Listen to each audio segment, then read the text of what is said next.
Thunderstorms beginning to kick up across central and eastern Kentucky. We're tracking the possibility of severe thunderstorms just ahead. A Boyle County man admits to me that he was in fact selling synthetic drugs, but claims really the only reason why he was arrested last night is because police were picking on him. The body of a Monroe County 2-year-old has been found in a well, and now the mother's boyfriend is being questioned. We have the latest in the case. Tracking, alerting, protecting. WKYT News starts now with First Alert Weather. Good afternoon. Sam, Dick, and Amber Philpott reporting. Strong storms continue to make their way into our region right now, and some of them are packing some strong winds and some heavy rain. We have declared a WKYT First Alert Severe Weather Day as we work to keep you informed. WKYT Chief Meteorologist Chris Bailey is tracking the threat on the First Alert Defender. Chris? Yeah, guys, mean-looking clouds associated with the showers and storms that are on top of the area now, but it's a little more bark than bite from the storms. No real reports of severe weather so far. Fingers crossed, that's a trend that continues, though. The thunderstorms, very impressive now, at least from the eye standpoint. We'll show you what we mean on our live sky cam in a moment. Let's track the boomers that are stretching now from just to the west of Cynthiana, right on top of Interstate 75, throughout most of Scott County, through Georgetown, right on top of Scott County High School, extending toward the Kentucky Horse Park in the northern parts of Fayette County. Notice how that line then works its way back toward the west into Versailles and Woodford County. Let's get you up close and personal across the downtown Lexington area. Masterson Station. Heavy rains just off to our west. Should be in town, in a matter of 30 seconds or so. Getting it on some very gusty winds out ahead of those showers and storms. Right on top of the Beaumont Park area, New Circle Road. It's okay for now. That's going to change very quickly. We look back to the west of Dunbar High School, and the raindrops are beginning to pick on up in coverage and intensity. Here's our live sky cam. Notice how the trees now are swaying here in the distance with that thunderstorm that is into the western parts of Lexington. What about good old Jessamine County? Folks around Keene, over into southern Woodford County, some run-of-the-mill shower storms. And again, these are looking the part of severe storms. They're just not delivering severe weather as of now. Danville and Boyle County back to the southwest. Scattered showers, thunderstorms from Liberty into Casey County toward Columbia, Dare County. And that stuff continues just to the west of Lake Cumberland. Put everything in motion, that southwest to northeast drift of the showers and storms. And this action is going to try to increase.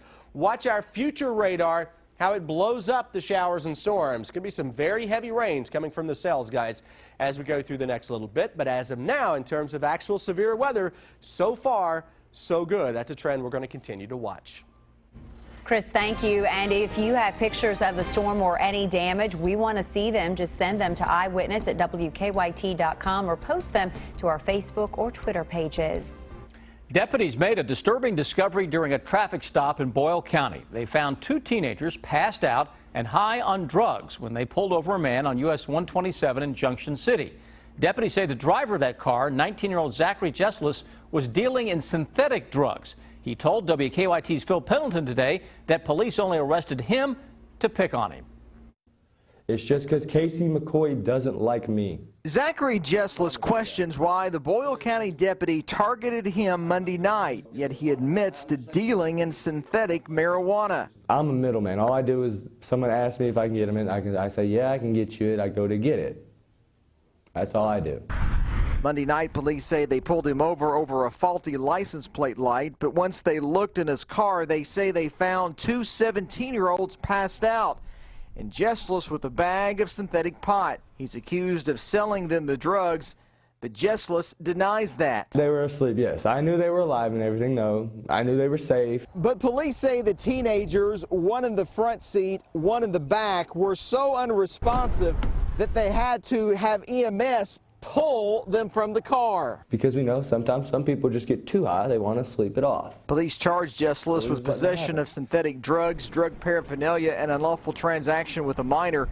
He admits he deals in synthetic drugs, but he claims he doesn't touch the other stuff. I just mess with weed and Ren. I don't do with nothing else. I will not touch anything else. I will never do anything else. The girls were taken to the hospital. Their condition is not known. We don't know that they're going to be charged at this time, but I mean, it's a possibility. And police say Jessless's car was pulled over because it matched the description of someone in the Junction City area selling drugs. Boyle County, Phil Pendleton, WKYT. Police say based on his direction of travel, Jessless had no intention of seeking medical care for the teenage girls. An SUV landed on its roof after a crash on I-75 this afternoon. Lexington police say the driver lost control of the vehicle around 4 this afternoon, crashing into the side of the interstate.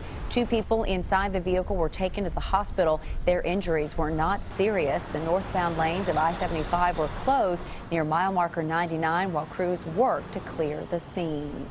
A sad, tragic update to a story we've been tracking since last week. The body of a missing Kentucky toddler has been found in a well in Barron County. Now her mother's boyfriend is in jail. But as WKYT's Jordan Volines reports from the live desk, there are still a lot of unanswered questions. Jordan? Amber, that's right. Just a few minutes ago, we learned what charges Anthony Barber is now facing. Barber is being charged with kidnapping of an adult, burglary, and resisting arrest. Now, these 3 charges stem from the incident surrounding his arrest yesterday in Temple Hill, where he's accused of holding a woman at gunpoint while she drove him to Glasgow. Today, an autopsy was performed on Laney Wallace, and at this time, those results are still pending. Now, state police tell us additional charges are anticipated in this case. At the live desk, Jordan Volines, WKYT. Jordan, thank you. Barber also had 2 outstanding warrants from Barron County for theft by deception. The case against a woman accused of stealing a Georgetown Scott County ambulance and driving it to a liquor store has been waived to the grand jury. Tara Hughes is charged with first-degree auto theft and driving under the influence. Police say Hughes stole an ambulance parked at a Wendy's on Paris Pike and took it through the drive-through of Bluegrass Liquor Barn. The judge ordered Hughes on house arrest and to have random drug screenings. She also is not to have any contact with the liquor store or EMS except for emergencies. The case against 2 men accused in a deadly fire will now go before a grand jury. Our county-by-county coverage begins in Perry County. Ronnie Everidge and Matthew Minks both face charges in connection to a January 2013 house fire in Scuddy. The bodies of Sandra K. Melton and her daughter Susie were found inside. Their deaths were ruled homicides. Minks' attorney requested he be put on home incarceration. In Carter County, a man accused in a weekend murder and kidnapping went before a judge this morning. Police say that 24-year-old Marcus McDavid was found shot to death Sunday inside his home on Riverbend Way Sunday night. They were also told that a woman had been kidnapped from the home. Police later found 33-year-old Freddie Darren Irick and the female victim at a home on Taylor Hollow Road. Irick is charged with murder and kidnapping. In Kenton County, 5 hospitals operated by St. Elizabeth Healthcare will now be receiving heroin overdose reversal kits to help save lives. First Lady Jane Bashir and Attorney General Jack Conway announced today that about 500 kits will be distributed to each hospital. The kits will be made up of a drug known as Narcan. St. Elizabeth, the University of Louisville, and UK Medical Center also received the kits, as the 3 Kentucky hospitals reported the highest number of overdoses. Officials with the Daniel Boone National Forest want to remind visitors to make sure they follow the food storage policy to avoid any encounters with black bears. Forest officials say the following tips are meant to help prevent human-bear conflicts. Never feed a bear when camping or picnicking. Store food in hardtop vehicles or hang at least 10 feet off the ground. Store anything that attracts bears 100 feet from your campsite. Never approach a bear, but if you come near one, back slowly away and do not run.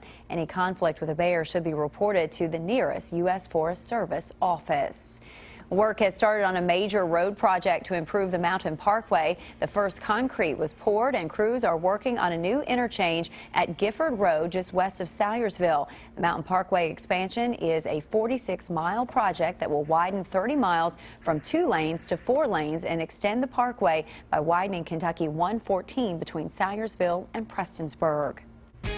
Many Americans are coming off a 3-day weekend with the addition of Monday off for Memorial Day, but that's not always Memorial Day has been recognized. Louisa from Lexington has our good question today. She says, with the holiday, I was wondering how many know when the traditional Memorial Day is. I bet most don't. Well, for the last several decades, Memorial Day has fallen on the last Monday in May. That started in the early 1970s when Congress moved 4 holidays, including Memorial Day, to a designated Monday to make a 3-day weekend. The law took effect on the federal level in 1971, and within a few years, all states followed suit.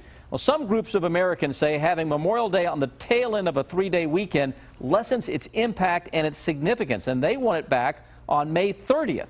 Many years ago, a U.S. Senator even introduced a measure to return Memorial Day to its traditional date of May 30th, but that measure did not go anywhere in Congress. If you have a good question, go to WKYT.com. Federal investigators have found criminal wrongdoing in the handling of a fatal General Motors ignition switch defect. I'm Bill Bryant. The Republican Party of Kentucky dealing with a hacking situation. One of Kentucky's U.S. senators appears on network TV, while the other is writing a tell-all book. The bottom line is ahead. Strong thunderstorms right on top of the area. Skies are a little threatening across the Lexington. Here's a Lexington area. Here's a look at our live sky cam as of now. We're tracking this strong thunderstorm across the metro, and I could back in a moment.